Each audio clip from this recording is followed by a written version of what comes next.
Bom, pessoal, o assunto do nosso vídeo é a ditadura militar no Brasil, que iniciou na década de 60 e foi até a década de 80.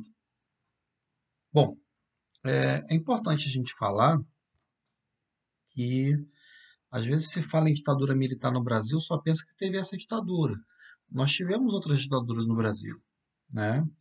É, eu ter um sistema democrático ou não no país ele vai ser caracterizado pelo acesso das pessoas, o acesso da sociedade à vida política. Tá? Se a sociedade tem unicamente o direito de votar, isso não quer dizer democracia. Mas falemos da ditadura. O golpe militar ele ocorreu em, em 31, na noite de 31 de março de 1964. E aí foi deposto o presidente João Goulart e a ditadura militar se instalou. Tá? Como uma ditadura, direitos políticos, vários direitos foram suspensos. Né? Não se teve eleições diretas para presidente, porque uma junta militar foi instituída e ali se passou a governar. Começou a haver perseguição dos oposicionistas, certo? E foi criada uma espécie de caça às bruxas aos comunistas. Tá? Se chegou a passar para a ilegalidade o Partido Comunista e por aí vai. Certo? Obras de arte, peças teatrais, tudo era vigiado, então existia censura e a liberdade de imprensa ela foi muito mitigada nesse período. Tá? Então, durante 21 anos de ditadura, os brasileiros foram privados de votar para presidente, tá? E aí governadores de estado, prefeitos de capitais, que eram considerados... O governo militar fez? Ele falou o seguinte, ó, sempre que tivesse alguém suspeito, um pezinho lá no comunismo, um pezinho na esquerda, eles diziam que aquela localidade ela era de interesse da segurança nacional e aí proibia a eleição para aquele lugar. Aí o presidente da República nomeava um governador, nomeava um prefeito para aquela localidade. E aí se registra perseguições e até torturas, desaparecimentos forçados, que o desaparecimento forçado é quando o corpo não aparece. Né? Então, existem as pessoas mortas e existem as pessoas que desapareceram. Isso é chamado de desaparecimento forçado pela doutrina. Tudo bem? Bom, a ditadura militar ela teve 3 fases. A primeira foi de 64 a 68, que começou a haver uma reação oposicionista, e aí o governo enfrentava essas oposições. Depois passou-se uma segunda fase, que foi do endurecimento da ditadura, que foi de 69 até 71, tá? Que foram ampliados aí as restrições aos direitos. Foi quando foi criado o AI-5, certo? Que deu muito poder ao governo.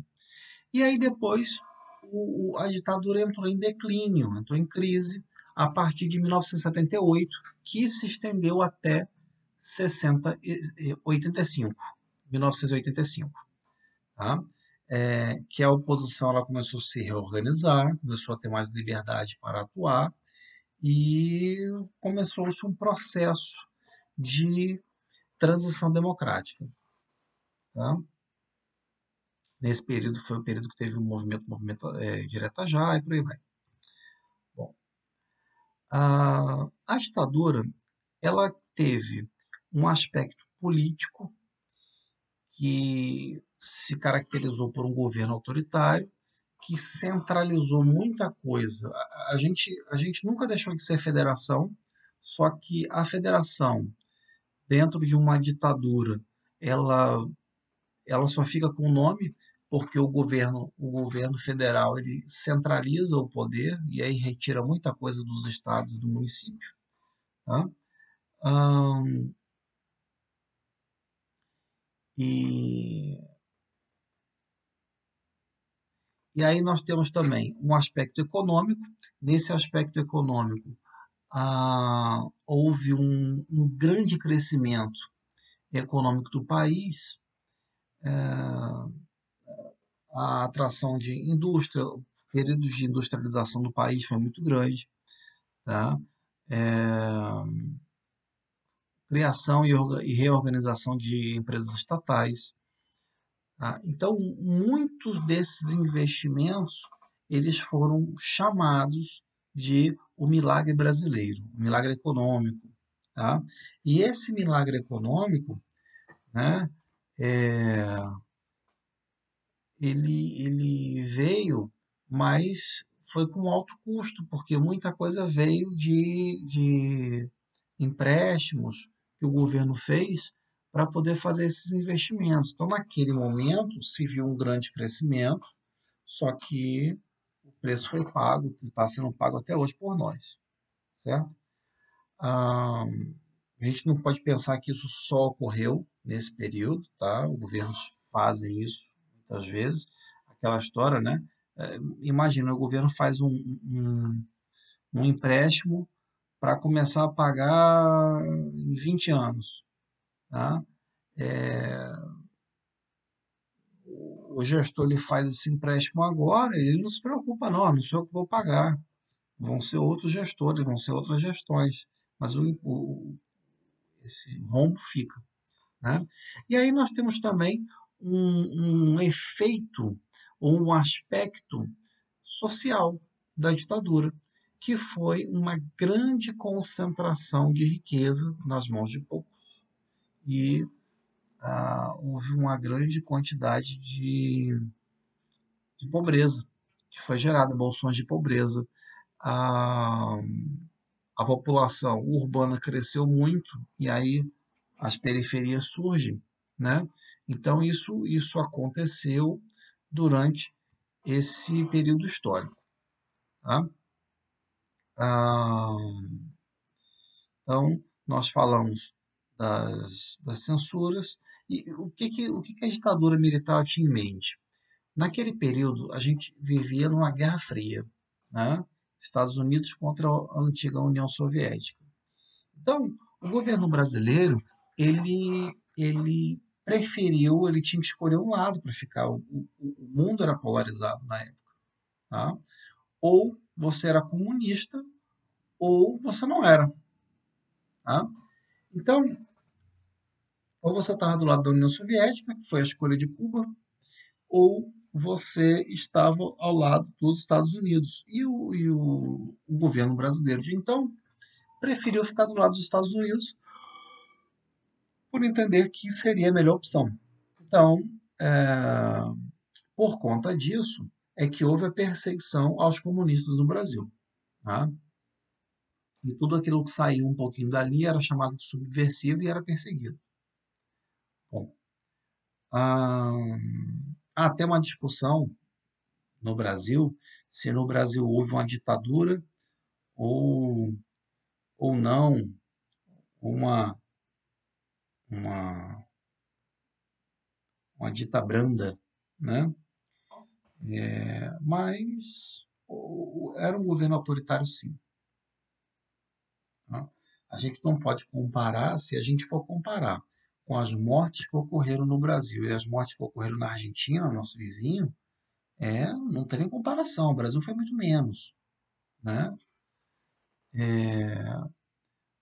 Mas não chegaram, foi um número pequeno, eu não lembro, foi menos de 1.000 pessoas, mas é, foi um número bem menor do que na Argentina, certo? Se você for comparar com a Revolução Russa, que o pessoal fica falando tanto, que foi uma coisa maravilhosa, tem gente aí comemorando a Revolução Russa, vai olhar a quantidade de mortes que a Revolução Russa promoveu, certo? É uma coisa que não era para se comemorar. Comemorar o quê? Mortes de milhares de pessoas? Então, enfim, bom, sem fazer juízo de valor aí por pretensões ou preferências políticas, tá? Naquele primeiro momento da ditadura, de 64 a 68, houve a introdução do bipartidarismo no Brasil.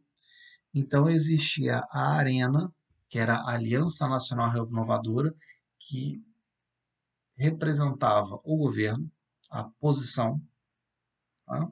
A situação, e existia o MDB, que o governo jogou todos os partidos que haviam antes ali, que havia antes ali. Então, quem era oposição era MDB, né? Que hoje a gente tem o PMDB. Ah, bem, então foram instituídas eleições indiretas para presidente, que aí o parlamento, né, o Congresso Nacional, escolheria o presidente da República, certo? O povo elegia o Congresso Nacional e o Congresso Nacional elegia o presidente. Era assim que funcionava, certo? E, e foi um período que foi marcado por manifestações, por confusões, porque ainda havia possibilidade dessas mobilizações. Tá? Até que, em 13 de dezembro de 68, foi instituído o Ato Institucional número 5. Se você me perguntar o que é o Ato Institucional número 5, o que ele foi? Qual a natureza jurídica? O pessoal do direito tem muito isso, né? Qual a natureza jurídica do AI-5? A gente não faz a menor ideia. Era um ato autoritário, né? Eu dou aula de direito constitucional, eu não faço nem ideia do que seja aquilo. Então, era um ato arbitrário que o governo falava, olha, as regras do jogo estão aqui agora, não importa o que a Constituição diga. Tá? Bom, vamos lá. Então, vieram os atos institucionais, e esse ato institucional número 5, ele autorizava o governo a intervir nos estados e municípios, que aí você rompe completamente a, a ideia de federação, suspender os direitos políticos, aposentar compulsoriamente funcionários públicos. Então, o funcionário público que não atendia, que não estava de acordo com a linha do governo, ele era aposentado compulsoriamente, era mandado para casa. Não? Houve uma reforma da Constituição, aí você imagina, eu reformar, autorizava o governo a reformar a Constituição, você imagina eu reformar, mudar as regras do jogo durante o jogo, dentro de uma ditadura. Né? E extinguir os partidos políticos. O governo ele tinha essa autoridade toda. Esse foi o grande problema. Por que o AI-5 ele é tão combatido? Porque era uma doideira do governo. Aquilo era completamente autoritário. Então, de 69 até, a partir do AI-5, na verdade, até 78, houve um endurecimento da ditadura e a perseguição aumentou muito, práticas de tortura. Então, foi nesse período que muita coisa aconteceu, certo? Ah,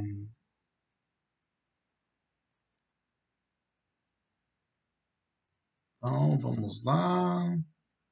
Bom, é, durante esse período mais duro, o Brasil instituiu aquela campanha, né? Brasil, ame ou deixe, né? E aí as pessoas, na época, elas fizeram até uma brincadeirinha contra essa campanha do governo, dizendo assim, o último que sair apaga as luzes, né? Qual era a ideia do governo? Se você não quer ficar aqui, você vai embora. Pede asilo político e some. Tá? Não atrapalha a gente. Essa era a ideia. Durante esse período, tá? A gente tem que pensar, houve Copa do Mundo, o Brasil foi campeão em 1970, comemoração dos 170 anos da independência, houve um crescimento econômico extraordinário durante esse período. Então, isso tudo, vamos pensar o seguinte, enquanto você tem um crescimento econômico, enquanto você tem dinheiro, as pessoas têm emprego, a economia vai bem, é fácil controlar uma ditadura. O governo ele consegue fazer o que ele bem quiser. Mas aí, na década de 70, veio também a crise do petróleo e aí complicou muito a vida do governo. Certo? Em 1975, houve a morte do jornalista Vladimir Herzog. Ele foi morto e torturado. Aquela foto que dá para vocês verem aí pela internet de um cara pendurado com um pau de arara é esse Vladimir Herzog. Tá? E aí começou a ter uma agitação em buscando liberdade, buscando um retorno da democracia, e aí os movimentos sociais, movimentos populares, começaram a crescer, movimento estudantil, e aí, nesse contexto, que apareceu o Lula, tá? Como um líder de uma classe operária, de uma classe de trabalhadores que buscava liberdade, certo? É nesse contexto aí que ele aparece. Bom, daí para frente, a ditadura ela começou a enfraquecer por conta de crise econômica e tudo mais, e aí, em 1979, e aí foi um marco muito importante, o Congresso Nacional aprovou o fim do bipartidarismo e aí surgiram 5 novos partidos. O Partido Democrático Social, o Partido Democrático Trabalhista, o Partido dos Trabalhadores, o Partido Trabalhista Brasileiro e o Partido do Movimento Democrático Brasileiro, PMDB. Então, aquele que era MDB virou PMDB aqui, certo? Então, aí a coisa chegou no movimento Direta Já, né? Porque a sociedade não aguentava mais, a sociedade queria, na verdade, queria eleição, queria voto direto. E aí, em 84, houve um grande comício, tá, que reuniu 1 milhão de pessoas no Rio de Janeiro. Então, isso foi um marco, tá, de pressão popular, mas, mesmo assim, não se conseguiu eleger um presidente na época, o voto não foi aberto ainda, então foi eleito em eleições indiretas Tancredo Neves, mas o Tancredo Neves, poucas horas antes dele tomar posse no cargo, ele morreu, tá? Adoeceu lá e morreu, foi um negócio rápido, teve um monte de teoria de conspiração sobre isso, e aí o vice dele na chapa, que era o José Sarney, assumiu a presidência. Tá? Então foi isso, e aí, sim, veio a Constituição de 88, e aí teve eleição a partir daí, é o que nós temos hoje. Né?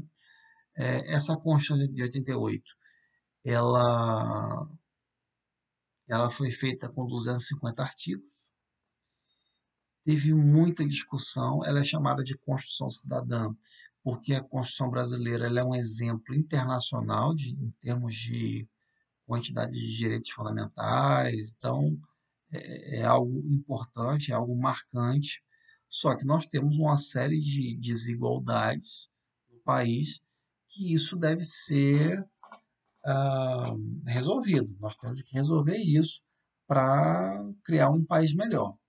Então, ah, e a partir daí, gente, quando a gente acaba um período ditatorial, a gente inicia um processo de redemocratização. Esse processo de redemocratização e a gente começar a ver aquilo que ocorreu de errado para consertar, isso é chamado de justiça de transição, que é o texto que já está com vocês aí. Tudo bem? Pessoal, um forte abraço a todos, bons estudos.